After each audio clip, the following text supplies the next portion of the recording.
আ আ আরেকটা প্রশ্ন হচ্ছে আ নাস্তিকতা এটা কোন ধর্ম না। এটা একটা এটার জন্য ধরেন আমরা এক মুসলিম হিসেবে আ আমরা কোরআন ফলো করি। কোরআনের যে জীবন বিধান দেয়া আছে ওইটা ফলো করি।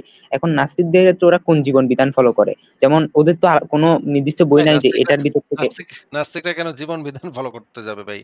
একজন নাস্তিক কোন জীবন বিধান ফলো করতেও পারে আবার নাও করতে পারে। এটার সাথে তো নাস্তিকতার কোন সরাসরি সম্পর্ক নাই।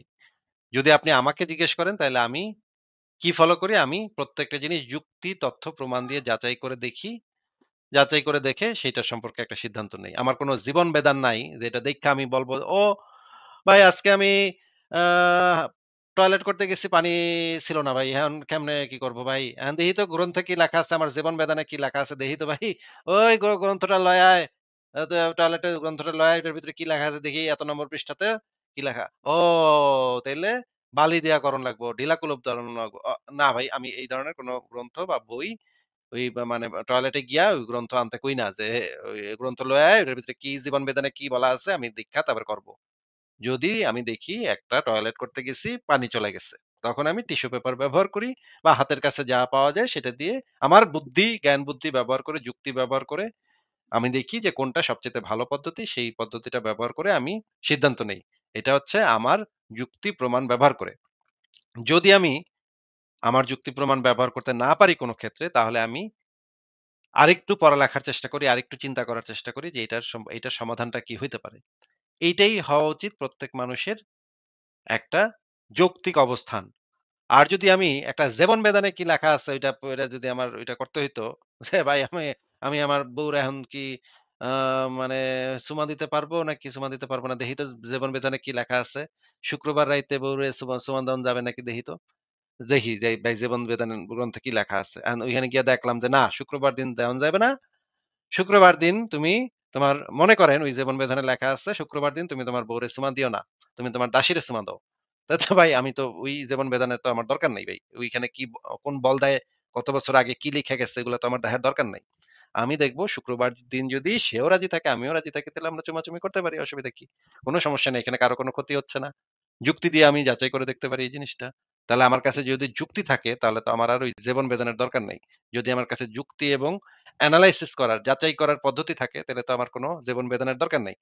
আর যাদের কাছে জীবন বিধান আছে তারা যে সারা পৃথিবীতে কি আকাম কুকাম করে বেড়াচ্ছে সেটা তো আমরা দেখতেই আছি। জীবন বিধান দিয়ে তো সারা পৃথিবীতে তামা করে রাখছে তারা। হ্যাঁ, বলেন। আচ্ছা, অনেক জিনিস ধরেন আমি এই কথাটা বলার কারণ হচ্ছে যেমন ফজরের নামাজ যখন আমরা পড়তে উঠি তখন ফজরে ঘুম থেকে ওঠার এগুলো তো স্বাস্থ্যের পক্ষে ভালো। তো এগুলো কি আমাদের জন্য একটা বেনিফিট দিচ্ছে না? ধর্মে থাকার তো একটা বেনিফিট দিচ্ছে না? স্বাস্থ্যের পক্ষে যে ভালো এটা আপনি বুঝলেন কেমনে ভাই? এটা তো বিজ্ঞানীরা বলছে সকাল ঘুম থেকে ওঠা ও মানে তার বিজ্ঞানীরা কি এমনে বলছে নাকি যুক্তি দিয়ে বলছে? এটা যুক্তি আছে অবশ্যই এর পিছনে। ও যুক্তি আছে। যুক্তি প্রমাণ আছে নাকি? হ্যাঁ, হ্যাঁ। যুক্তি প্রমাণ থাকার কারণে আপনি আপনি বুঝলেন যে সকালে ওঠা ভালো নাকি? মানে ওই বইটাতে কি লেখা আছে সেটা আবার আপনি যুক্তি প্রমাণ দিয়ে যাচাই করে দেখছেন নাকি? ওই বইটাতে মনে করেন লেখা আছে সকালে উইঠা তোমরা নামাজ পড়ো। তারপরে আপনি দেখলে আপনি আবার সেটা নিয়ে চিন্তা করলেন যুক্তি এটার পেছনে যুক্তি কি আছে? ও বিজ্ঞানীরা তো বলতেছে সকালবেলা ওঠা ভালো। তাইলে তো ভাই আপনি যুক্তি প্রমাণ ব্যবহার অলরেডি করা শুরু করে দিছেন নাকি? যুক্তি প্রমাণ কি ব্যবহার করতেছেন নাকি করতেছেন না? হ্যাঁ, করতেছি। এখন মনে করেন ওই গ্রন্থে ওইটা লেখা ছিল না, উল্টাটা লেখা ছিল। সকালবেলা তোমরা ঘুমের থেকে উঠো না। তোমরা দুপুরবেলা ঘুমের থেকে উঠবা। কিন্তু আপনার কাছে যুক্তি প্রমাণ আছে যে সকালবেলা ঘুমের থেকে ওঠা ভালো। তাইলে আপনি এখন কোনটা করবেন কোন তো? এটা তো যেটা শরীরের জন্য ভালো কোনটা? ঐরকমই। যুক্তিটা মানবেন নাকি ওই গ্রন্থেরটা মানবেন? কোনটা মানবেন? গ্রন্থে তো এরকম বলা নাই। আরে আমি তো আপনাকে কোরআনে এইজন্যই আমি তো বলি নাই গ্রন্থে এরকম লেখা আছে বলিনি। আমি বলছি ধরেন যে গ্রন্থে উল্টাটা লেখা ছিল। কিন্তু যুক্তি কইতেছে সকালবেলা ওঠা ভালো। কিন্তু গ্রন্থে লেখা আছে দুপুরের আগে ঘুমের থেকে উঠবা না। ধরেন ক ছোটবেলায় স্কুলে গিয়ে অঙ্ক করছেন না? ধরো তোমারে ৳১০ দিলাম। একটা কলার দাম ৳২। তাইলে তুমি ৳১০ দিয়ে কয়টা কলা কিনতে পারবা? আপনারে তো টিচারে কলা দেয় নাই, তাই না? টাকা দেয় নাই। বাজারে গিয়ে কলা আনতে টাকা তো দেয় নাই। আপনারে তো ধরতে কইছে নাকি? হ্যাঁ, সেক্ষেত্রে যেটা এই আ ধরতে যখন কেউ যুক্তি বলবে দিয়ে তার মানে হচ্ছে ধরতে যখন কেউ বলবে তার মানে হচ্ছে কি এই জিনিসটাকে যাচাই করে আমরা দেখতেছি। যে জিনিসটা ওই ঘটনা হইলে আপনি কি সি ওই পজিশনে হইলে আপনি কি সিদ্ধান্ত নিতেন? এই পজিশনে হইলে আপনি কি সিদ্ধান্ত নিতেন? এইটা যখন আমরা এই জিনিসগুলা ধরে নিই, তখন আমরা এইটা আসলে মিন করি। আমরা এটা বলি না, বলতেছি না যে, ওইটাই লেখা আছে। কোরআনে ওইটাই লেখা আছে। এটা কেউ বলে নাই।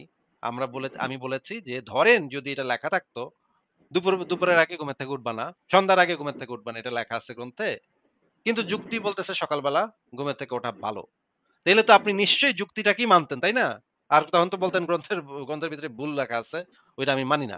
তার মানে আপনার স্ট্যান্ডার্ডটা, আপনার মানদণ্ডটা, আপনার মূল ভিত্তিটাই তো হইল যুক্তি প্রমাণ। আপনি তো আল্টিমেটলি যুক্তিই মানতেছেন। গ্রন্থে আছে তখন আপনি বলতেছেন, গ্রন্থে তো ভালোই কইছে। আবার গ্রন্থে যদি না থাকতো তাহলে কইতেন, না আমি যুক্তি মানবো, আমি সকালবেলায় উঠবো। তার মানে আপনি তো ওই আমি যেটা বলতেছিলাম শুরুতে যে যুক্তি প্রমাণ দিয়ে আমরা যাচাই করে দেখি, সেটাই তো আপনি মানতেছেন, নাকি? হ্যাঁ। আপনার তো ভিত্তিটা সেটাই। আপনি তো গ্রন্থে লেখা থাকলেও তো আপনি যুক্তি দিয়ে তো এটা মানে মানার চেষ্টা করতেছেন। যুক্তি আছে তাইলে তো মানি, তাইলে তো ভালোই, জিনিসটা শরীরের জন্য ভালো। আর মনে করেন ধর্মগ্রন্থে একটা জিনিস লেখা আছে, মনে করেন শিশু মেয়েদের সাথে বিবাহ করা ইসলামে হালাল করা আছে, তাই না? ইসলামের সূরা তালাকের ৪ নম্বর আয়াতে, ৪ নম্বর না ৬ নম্বর ৪ নম্বর আয়াতে বলা আছে যে শিশু মেয়েদের সাথে বিয়ে করা যাবে, এবং ৩৩ নম্বর সূরার ৪৯ নম্বর আয়াতে আবার আ ইদ্দতের কথা বলা আছে। এই ২ টা আয়াতকে মিলায় পড়লে বোঝা যায় যে বাচ্চা মেয়েদের সাথে যৌনকর্ম করা ইসলামে হালাল। একটা প্রাপ্তবয়স্ক মানুষ বাচ্চা মেয়ের সাথে যৌনকর্ম করতে পারে। এখন এটা তো ইসলামে আছে। এটা মোহাম্মদ নিজেও করছে, খলিফা ওমর করছে, খলিফা আলী করছে। এটা তো ইসলামে একটা হালাল বিষয়। বাচ্চা মেয়ের সাথে বুইড়া বেটা, বুইড়া খাটাসগুলা বাচ্চা মেয়ের সাথে করবে। এখন ভাই আপনি তো য আপনার এটা তো ইসলামে একটা হালাল বিষয়। কিন্তু আপনার ছোট বোনকে যদি একটা মনে করেন আপনার ছোট বোনের বয়স ৬ বছর, একটা এলাকার একটা হুজুরে আইলো বাসায়, তার বয়স ৫৩ বছর। যদি বিয়ে করতে চায়, ওই হুজুরে যদি আপনার ৬ বছরের বোনরে বিয়ে করতে চায়, আমি নিশ্চিত যে আপনি বিয়ে দিবেন না। আপনি মানে তীব্র প্রতিবাদ করবেন, তীব্র বিরোধিতা করবেন। নাকি ভাই কি বলেন? উ উনি আপনি মিউট করে ফেলছেন। জাহিদ, আপনি আবার পট করে মিউট করে ফেলেন কেন? হ্যাঁ, বলেন, উত্তর দেন। আপনি তো মিউট করে ফেলতেছেন। জাহিদ, আপনি তো মিউট করে ফেলতেছেন। আপনি আবার মিউট করে ফেলেন সরি কেন? ভুলে টাচ হচ্ছে। আচ্ছা, উনি যদি এখন যে বিবাহ করতে আসবে সে তো কোনো নবী না, তাই না? ধরেন আরে সে তো নবী না একজন ছবি? সাধারণ মানুষ, আমি তার আরে সাথে কেন? নবী না ছবি, এটা তো হচ্ছে মানুষের বিশ্বাসের বিষয়। কে নবী, কে নবী না, এটা তো মনে করেন কাদিয়ানীরা বিশ্বাস করে গোলাম কাদিয়ানী সে হইতেছে তাগো নবী। এরা বিশ্বাস করে। এটা তো মানুষের বিশ্বাসের ব্যাপার। এটার তো কোনো প্রমাণ নাই। মনে করেন একটা বেটা আইসা একটা বুইড়া লোক, সে হচ্ছে মসজিদের ইমাম। সে কইল, আমি আল্লাহ পাকের খুবই উলিয়া টাইপের মানুষ, আমি পীর সাহেব, আমি মানে খুবই মানে পরহেজগার মানুষ। সে এসে বলল, এখন ওইটার জন্য যে নবী হইতে হবে ভাই, হযরত আলীও তো নবী ছিল না, হযরত ওমরও তো নবী ছিল না। হযরত ওমর তো বাচ্চা মেয়ে বিয়ে করছে। এবং ইসলামের মানে সাহাবীরা অনেকে বাচ্চা মেয়ে বিয়ে করছে। এবং এটা ইসলামে একটা হালাল বিষয়। উম্মতের জন্য হালাল বিষয়। তাহলে আপনি নবী শুধুমাত্র করতে পারবে, এটা আপনারে কে কইছে? কোরআনের কোথাও লেখা নাই যে শুধুমাত্র নবীরা বাচ্চা মেয়ে বিয়ে করতে পারবে। আর অন্যরা বিয়ে করতে পারবে না। এটা কোরআনে হাদিসে কোথাও লেখা নেই। বরঞ্চ লেখা আছে উম্মতের সবাই বাচ্চা মেয়ে বিয়ে করতে পারবে এবং বাচ্চা মেয়ের সাথে যৌনকর্ম করতে পারবে। আপনি নবী আনলেন কেন? আপনাকে আমি বলেছি যে আপনার এলাকার হুজুর, মসজিদের হুজুর, সে যদি আইসা আপনার ৬ বছরের ছোট বোনরে বিয়ে করতে চায়, ৫৩ বছরের বুইড়া খাটাস, সে যদি আপনার ৬ বছরের মেয়েকে বিয়ে করতে চায়, তাহলে কি আপনি কি যুক্তি দিয়ে এটা চিন্তা করবেন? নাকি বলবেন এটা তো আমাকে ধর্মে হালাল আছে, তাহলে তো ঠিকই আছে, অসুবিধা নাই, বিয়ে দিয়ে দাও। এটা বলবেন। কোনটা বলবেন? আমি তো বিয়ে দিব না, কারণ এক্ষেত্রে একটা মেয়ের জীবনের একটা বিষয় আছে। এটা আপনি বুঝলেন কেমনে যে জীবনের একটা বিষয় আছে? এটা কি আপনি ধর্ম থেকে বুঝছেন নাকি আপনি যুক্তি দিয়ে বুঝছেন? এটা আমার বিবেকের কথা, বিবেক আছে। বিবেকটা আসলো কই থেকে? বিবেকে তো পাট করে আইসা পড়ে না কিছু। বিবেকটা তো যুক্তি দিয়েই তো আপনি বুঝেন, তাই না? যুক্তি প্রমাণ হ্যাঁ। এবং অভিজ্ঞতা, আপনি পড়ালেখা, আপনি নিউজ পেপার, অন্যান্য জায়গা থেকে যে জ্ঞান অর্জন করছেন, সেই সেই যুক্তিবোধ আপনার যে তৈরি হয়েছে, সেখান থেকে তো আপনি বোঝেন যে একটা বাচ্চা মেয়ের ওই জায়গায় যদি একটা মানে ৫৩ বছরের বুইড়া যদি মানে করে, তাহলে তো ফাইরা ফিরা যাবে, তাহলে তো রক্তারক্তি হয়ে যাবে। একদম মানে মেসাকার খারাপ অবস্থা হয়ে যাবে। এটা তো যেকোনো সভ্য মানুষ, শিক্ষিত মানুষ এটা বুঝবে। যে এটা তো সম্ভব না। এটা কিভাবে সম্ভব? একটা বাচ্চা মেয়ের করা, একটা বুইড়া বেটার যন্ত্রই তো থাকবো মানে ১ হাত লম্বা। ১ হাত লম্বা যন্ত্র যদি এটা বাচ্চা মেয়ের তো পুরা বডি তো তৈরি হয় নাই এখন পর্যন্ত। এই রকমের যদি মানে ভয়ংকর খারাপ অবস্থা একটা বাচ্চা মেয়ের সাথে হয়, এটা তো একটা অমানবিক ব্যাপার হয়ে যাবে। বা বাচ্চাটা মারা পর্যন্ত যাইতে পারে। এরকম হইতেছে ভাই বাংলাদেশে এরকম কয়েকদিন পরে হইতেছে। নিউজ পেপারে আমরা দেখি। রিলসে আমি কয়েকদিন আগেও দেখলাম একটা বাচ্চা মেয়েরে ইয়া করছে। বাচ্চা মেয়েরে করতে রেপ করছে। কি কি ভয়ংকর বাচ্চা মেয়েটা মারা গেছে। আমি দেইখা মানে আমার মানে মানে কথা কথা পর্যন্ত বলতে পারিনি আমি এটা দেখার পরে। তো আপনি নিশ্চয়ই এগুলা থেকে বুঝেন যে একটা বাচ্চা মেয়ে, একটা বুইড়া বেটা একটা বাচ্চা মেয়ের উপরে উঠলে একটা খা কেলেঙ্কারি অবস্থা হয়, খারাপ অবস্থা হয়ে যাবে। বীভৎস রক্তারক্তি অবস্থা হয়ে যাবে। এই যে কিন্তু আপনার ধর্মে তো এটা হালাল আছে, তাই না? হালা এটা তো হালাল আছে। আপনি যদি চান তাইলে আমি আপনাকে সেই দলিল প্রমাণগুলো বাইর করে দেখাইতে পারি যে আপনার ধর্মে যে এটা সম্পূর্ণ হ্যাঁ, হালাল হালাল। আছে, হালাল আছে। তাইলে আবার মিনমিন করতেছে কেন? মিনমিন কইরেন না, হ্যাঁ? যেটা ধর্মে আপনার ধর্মে আছে সিনাটান করে বলবেন। মিনমিন করবেন না। আপনার ধর্মে আছে এটা হালাল বিষয়। আপনার মানে প্রস্তাবও দিছে, এলাকার হুজুরে প্রস্তাবও দিছে। আপনি কেন বিয়ে দিবেন না? বিয়ে দিবেন। অসুবিধা কি? আপনার ধর্মে হালাল আছে। কিন্তু আপনি যদি বলেন যে, "না আমি বিয়ে দিমু না, এটা মানে বাচ্চার ক্ষতি হবে।" তাইলে তো আপনি যুক্তি ব্যবহার করতেছেন। তার মানে আপনার স্ট্যান্ডার্ডও তো যুক্তি ভাই। তাইলে তো আল্টিমেটলি আপনিও তো যুক্তি দিয়ে চিন্তা ভাবনা করতেছেন। ধর্মে থাকার পরেও আপনি কইতেছেন যে, "না, ধর্মেরটা ভাই ধর্মে থাকলে থাকুক গা, আমি আমার বোনের বিয়া দিমু না। আমার বোনের কষ্ট হইব।" আপনার মানে ভেতরে তো যুক্তি কাজ করতেছে তো তাইলে। আপনি তো যুক্তির বাইরে তো আপনি যেতে পারবেন না। নাকি? হ্যাঁ, ঠিক, ঠিক। তো যুক্তির বাইরে আপনি অন্ধবিশ্বাস দিয়ে বোনরে তো বিয়ে দিতে পারবেন না। এটা তো আমিও পারব না, কলিমুদ্দিনও পারবে না। এখনকার সমাজে যে যত মানুষ আছে বেশিরভাগ মানুষ পারবে না। কিন্তু কিছু অন্ধ মানে বিশ্বাসী আছে তারা এখন পর্যন্ত এই কাজগুলো করতেছে। তাদের কথা আলাদা। তারা ওই যে মাদ্রাসায় মানে বাচ্চাদেরকে ধর্ষণ করে বা বাচ্চা মেয়েদেরকেও ধর্ষণ করে। এদের কোনো ইয়া নাই। আবার বাচ্চা মেয়ে বিয়েও করে। আমি কয়েকদিন আগে এক হুজুরকে দেখলাম ফেসবুকে লিখছে সে ৯ বছরের একটা মেয়েকে বিয়ে করছে। ১১ বছর বয়সে সেই মেয়েটার একটা বাচ্চা হইছে। ভাই কি একটা অবস্থা ভাই! ৯ বছর বয়সে বিয়ে করা মানে ওই হুজুরের বয়স ৪০ এর উপরে। সে ৯ বছরের মেয়েকে বিয়ে করছে। ৯ বছরের মেয়ে ভাই মানে কি একটা অদ্ভুত অবস্থা। ৯ বছরের মেয়ে আমার একটা মানে আমার ভাগ্নিও তো ৯ বছরের ছিল। আমি তো দেখছি ও তো ছোট একটা বাচ্চা। এন কিছু বোঝে না। ৯ বছর ৪০ বছরের বুইড়া বেটা ৯ বছরের গরিব দেইখা করছে যেন ওই যে গরিব মানুষের মেয়েরা তো ইয়া হয় মানে গরিব মানুষ মনে করে যে মেয়েরে পার করতে পারলেই বাঁচি। তো গরিব মানুষের মেয়েরে বিয়া করছে। ভাই কি রকমের অমানবিক একটা ব্যাপার। ৯ বছরের একটা মেয়েকে নিয়া ১১ বছর বয়সে আবার পেট করে দিচ্ছে।